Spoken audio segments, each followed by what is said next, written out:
కోరిన కోరికలు తీర్చే కోరుకొండ శ్రీ లక్ష్మీ నరసింహస్వామి వారి గిరి ప్రదక్షిణ కార్యక్రమంలో పాల్గొనడం పూర్వజన్మ సుకృతంగా భావిస్తున్నానని తూర్పుగోదావరి జిల్లా వైఎస్ఆర్ కాంగ్రెస్ పార్టీ అధ్యక్షుడు రాజానగరం శాసనసభ్యులు జక్కంపూడి రాజా పేర్కొన్నారు. శుక్రవారం కోరుకొండ శ్రీ లక్ష్మీ నరసింహస్వామి వారి గిరి ప్రదక్షిణ కార్యక్రమం అన్నవరం దేవస్థానం ఆధ్వర్యంలో శ్రీ లక్ష్మీ నరసింహస్వామి వంశపారంపర్య ధర్మకర్త ఎస్పీ రంగరాజ భట్టర్ నేతృత్వంలో ఆద్యంతం కనుల పండుగగా సాగింది. ఈ గిరి ప్రదర్శన కార్యక్రమానికి వైఎస్ఆర్సీసీ సీజీసీ సభ్యురాలు జక్కంపూడి విజయలక్ష్మి, ఎమ్మెల్యే జక్కంపూడి రాజా, ఆయన సతీమణి రాజశ్రీ, కుటుంబ సభ్యులు ముఖ్య అతిథులుగా హాజరై స్వామివారిని దర్శనం చేసుకున్నారు. వివిధ సాంస్కృతిక కార్యక్రమాల మధ్య పల్లకిలో ఉత్సవమూర్తుల విగ్రహాల ఊరేగింపుతో వేలాది మంది భక్తుల సమక్షంలో గిరి ప్రదక్షిణ కార్యక్రమం ఎంతో రమణీయంగా సాగింది. రాజా మాట్లాడుతూ లక్ష్మీ నరసింహస్వామి వారి ఆలయ అభివృద్ధికి అన్ని చర్యలు తీసుకుంటున్నామని, ఏ కార్యక్రమం చేపట్టాలన్నా ఆర్కియాలజీ డిపార్ట్మెంట్ వారి అనుమతులు కారణంగా ప్రభుత్వ సహకారంతో ఆలయ రూపురేఖలను మార్చే దిశగా ముందుకు వెళుతున్నామన్నారు.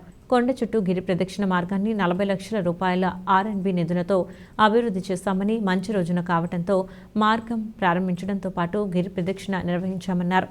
అన్నవరం దేవస్థానం assistant commissioner DLV Ramesh Babu, deputy engineer P Gurraju, జెడ్పీటీసీలు వాసంశెట్టి పెద్ద వెంకన్న, కరీ నాగేశ్వరరావు, రాజనగరం కన్వీనర్ దూలం పెద్ద, నక్క రాంబాబు తదితరులు పాల్గొన్నారు. దాదాపుగా ఒక 40 లక్షల రూపాయలు నిధులు మంజూరు చేసి R&B డిపార్ట్మెంట్ నుంచి ఎగ్జిక్యూషన్ చేయడం జరిగింది. ఒక మంచి రోజు, ఒక విశిష్టమైనటువంటి రోజున ప్రారంభించాలనేటువంటి ఉద్దేశంతోనే ఇప్పటిదాకా కొంత ఆలస్యమైంది. మరి ఈవేళ ఈ గిరి ప్రదక్షిణని వేల మంది భక్తులతో ఈ యొక్క కార్యక్రమాన్ని ప్రారంభించడం జరిగింది. మరి ఆలయం యొక్క అభివృద్ధికి, ఈ ఆలయం యొక్క ప్రసిద్ధిని పూర్తిగా ఇంకా రాష్ట్ర వ్యాప్తంగా కానీ లేకపోతే దేశవ్యాప్తంగా కానీ తీసుకుని వెళ్ళాలి. మరింత స్వామివారికి సంబంధించినటువంటి అన్ని కార్యక్రమాన్ని కూడా పూర్తిగా భక్తుల్లోకి తీసుకుని వెళ్ళాలనేటువంటి ఉద్దేశం కానీ, ఆలయాన్ని అభివృద్ధికి సంబంధించినటువంటి విషయం కానీ మరి గతం నుంచి కూడా తల్లి జక్కంపూడి విజయలక్ష్మి గారు అనేక పర్యాయాలు వీటికి సంబంధించినటువంటి రివ్యూస్ కానీ లేకపోతే అధికారులతో కూర్చొని ఏ రకంగా చేస్తే ఇంకా ఇక్కడికి వచ్చేటటువంటి భక్తుల యొక్క సౌకర్యాలను పెంచగలడం, స్వామివారి యొక్క ప్రాచుర్యాన్ని ఇంకా మరింత ప్రజల్లోకి తీసుకుని వెళ్ళగలిగేటటువంటి పరిస్థితి ఉంటుంది అనేటువంటి దాని మీద అనేక పర్యాయాలు మీటింగ్స్ జరగడం జరిగింది. అయితే కేవలం ఒకటే కొంత హద్దులు ఏంటంటే పూర్తిగా ఆర్కియాలజీ డిపార్ట్మెంట్లో ఉండడం కారణంగా కొంత ఏ కార్యక్రమం చేపట్టాలన్నా కూడా ఆ క్లియరెన్స్లు రావడం అనేటువంటిది ఆర్కియాలజీలో అంత సామాన్యమైనటువంటి విషయం కాదు.